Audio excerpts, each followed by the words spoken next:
Hi everyone, and welcome to Jane Talks Murder, where I'll be talking about and reviewing an episode of Poirot, Murder, She Wrote, Diagnosis Murder, or Jonathan Creek. Today, I'm looking at Diagnosis Murder, Reign of Terror. Or as I like to call it, that time a dinner party was a really dumb idea. We begin the episode with a storm and Vivian coming home, with the security system announcing the door opening, but it keeps repeating itself, so Vivian turns it off. The TV issues a flood warning, but that's not the only storm, because Pierce and Amy are arguing about his infidelity, and Vivian reveals she stuck a private investigator on him to protect her daughter. Vivian here is played by Adrienne Barbeau, famous for The Fog and previously being married to John Carpenter. But screw that, I know her as the voice of Simone Lenoir from the greatest Scooby-Doo movie of all time, Bite Me. Pierce gets all up in Vivian's business, so Amy twats him with a frying pan and kills him. Holy fuck, we're not even 2 minutes in and we have a body. The mother and daughter team drag Pierce's body to dispose of it, but with no car big enough and someone at the door, Mark and Amanda, they're in trouble, and into the credits we go. The ladies stash Pierce's body in the nearby closet and answer the door, the pair being immediately sus. This house is so brown. Amanda goes to help Amy in the kitchen and notices the blood on the pan, so Amy manically washes it while Amanda aggressively suggests she not marry Pierce, before Amy's pager goes off for a second time, but she brushes it off. I love these tiny camels in this light fixture, it's so cool. Anyway, Mark goes to hang his and Amanda's coats in the closet, but the doorbell goes, and it's Dana, Amy's douchey friend, who skidded off the road due to the mudslides and had to walk up in the storm. Vivian drags Amy off to the kitchen, while Dana introduces herself to Mark, and is casually racist towards Amanda, and the pair argue, which gets rather heated. Don't you bother me!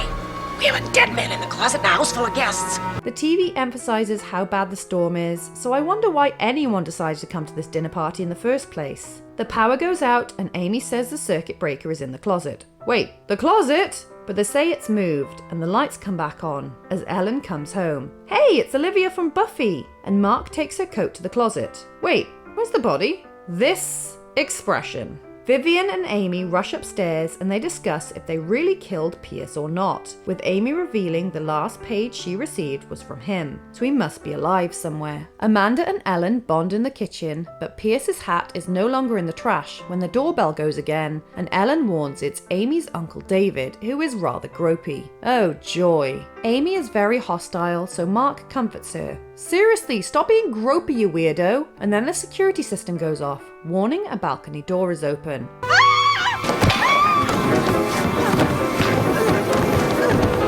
What the fuck, Dana? I'd completely forgotten about you. And she complains of a messed up ankle and says she was pushed down the stairs, even though there's not supposed to be anyone else up there. Mark says her ankle doesn't look too bad, but still needs to go to the hospital. However, Jesse tells Amanda not a chance because the roads are blocked, and curious about why their hosts are acting so wackadoo, Mark and Amanda investigate the closet. They find a trapdoor in the ceiling and a bloody one in the floor, but their priority right now is Dana, so Mark says they should ask David if they can use his Land Rover. He is of course still being gropey, which Amanda interrupts, but he says the roads are not drivable even in his car, and they have a confusing conversation about money and Amy's trust fund, and Vivian using some of it to pay for the renovations. I don't know, douchey guy does money stuff? Amy's financial well-being is my number one priority. I'm pretty sure that's what I just said. Stop staring at butts, dude. Unable to find anyone, Amanda creeps upstairs. Nothing behind door number 1, fuck door number 2, a jump scare at door number 3, so back to door number 2, where the balcony door is opened as announced and oh dear, that can't be good. A scream is heard which brings everyone running and oh shit, creepy David is dead too. Man, all the douchey guys are getting off today. Oh, there's Steve. I was wondering where he was. But Mark's call doesn't come through clearly. Okay, bye then. So with no help on the way, Mark accuses Vivian of hiding a guest, and Amy blurts out it's Pierce, but Mark is confused, so Amy tells them what she did. They piece it all together and the phone rings. It's Pierce. Hello? Hello? Hello.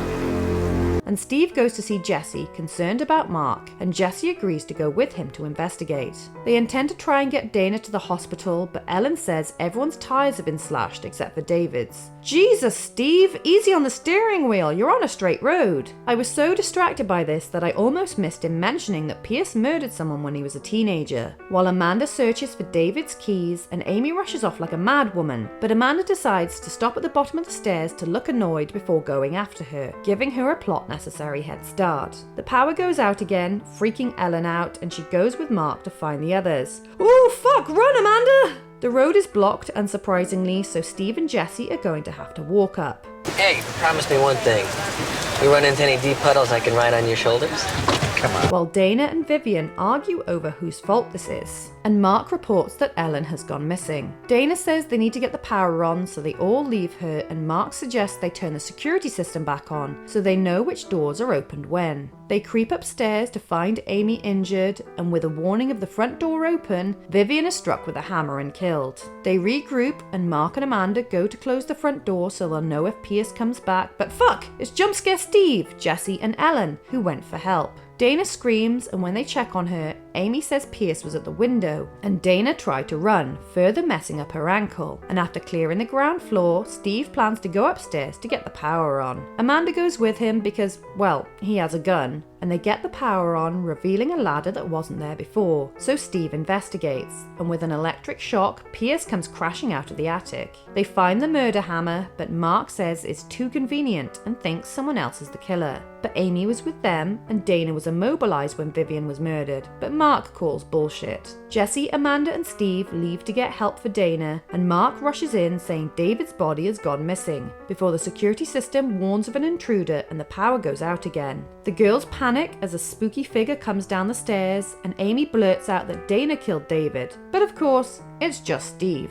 In order to get access to a trust fund, Amy killed David and had Dana kill Vivian, and communicating via pager, Dana moved Pierce's body from the closet via the trapdoor before faking the stairs fall, meaning her ankle was relatively okay, until after Vivian's murder, where Amy broke it for real, ensuring Dana had an alibi. The girls are arrested, and the others discuss how the plan went wrong because of Mark and Amanda's presence, when Ellen was supposed to be the only witness, and the ladder provides one last jump scare to end the episode. I'm gonna go home if I have to swim the whole way. Oh, I'm right behind you. Okay, there are 2 episodes of Diagnosis Murder that are super iconic. Love is Murder, which I previously covered, and this one, which is spooky AF and scared the shit into me when I was a small sproglet. It's a closed circle mystery which I love, this time the weather preventing people from coming and going, and I think it's one of the best and well-crafted Diagnosis Murder episodes there is, perhaps because of how Christie-esque it feels. The story deals with a dwindling party situation in an isolated house a la And Then There Were None, as well as borrowing a plot point from Death on the Nile.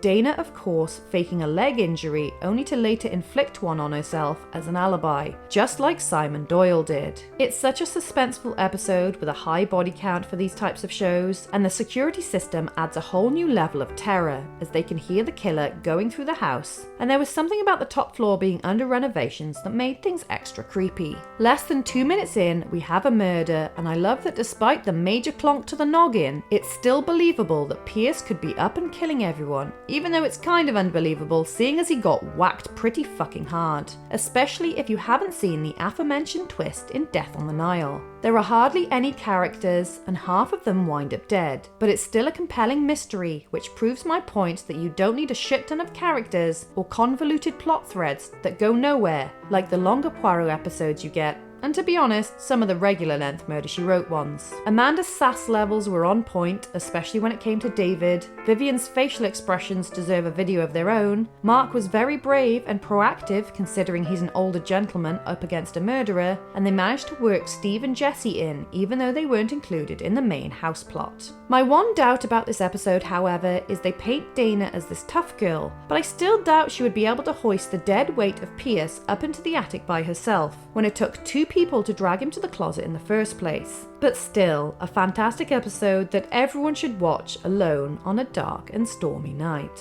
We have 3 victims. Pierce Maxwell, twatted over the head with a frying pan because he was a douchebag, and creepy Uncle David Coopersmith, done in by a hammer because something trust fund. Both offed by our first killer, Amy Sanderson, and we also have her mother, Vivian Sanderson, killed too with a hammer to the noggin by our accomplice, Dana Neal, because she too was standing between Amy and her trust fund. So there you have it. That was Reign of Terror. Let me know your thoughts in the comments below, or come say hi on social media. If you enjoyed this video, then please hit that like button, it really does mean a lot, or consider subscribing if you want more videos like this one. Alternatively, feel free to check out my other YouTube channels. Thank you so much for watching, I'll speak to you soon, and keep an eye out for clues.